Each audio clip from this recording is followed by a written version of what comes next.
L'appareil cardiovasculaire assure le transport du sang riche en dioxygène et en nutriments à travers tout le corps humain pour en alimenter les organes et les débarrasser de leurs déchets.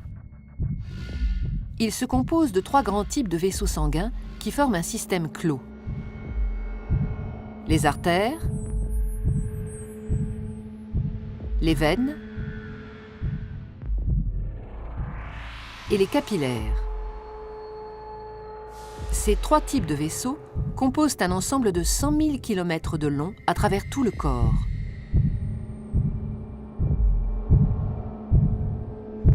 Une artère transporte le sang du cœur vers les organes.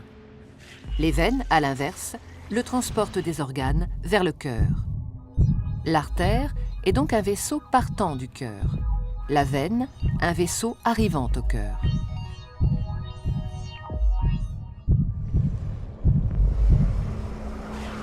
Tous les organes sont richement irrigués, c'est-à-dire qu'une multitude de petits vaisseaux sanguins les parcourent. Ce sont les capillaires.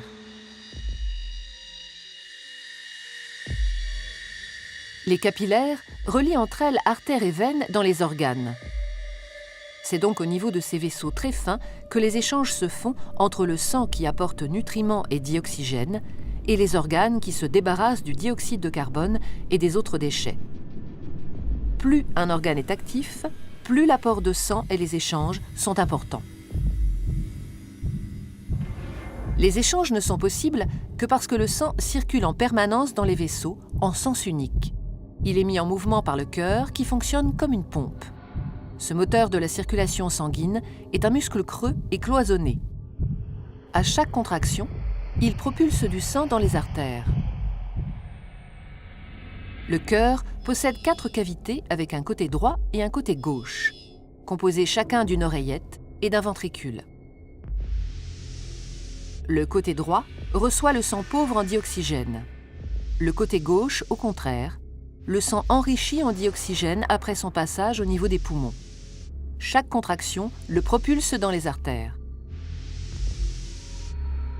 Au cours d'un battement normal du cœur, le sang pauvre en dioxygène, renvoyé par les organes, pénètre dans l'oreillette droite par la veine cave.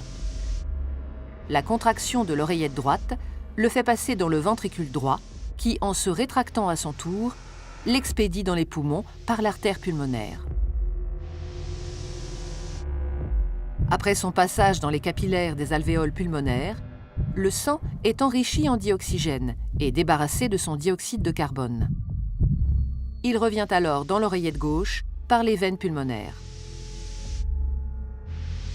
La contraction de l'oreillette gauche le pousse dans le ventricule gauche, qui le propulse lui-même dans l'aorte pour être distribué dans les artères de l'ensemble du corps.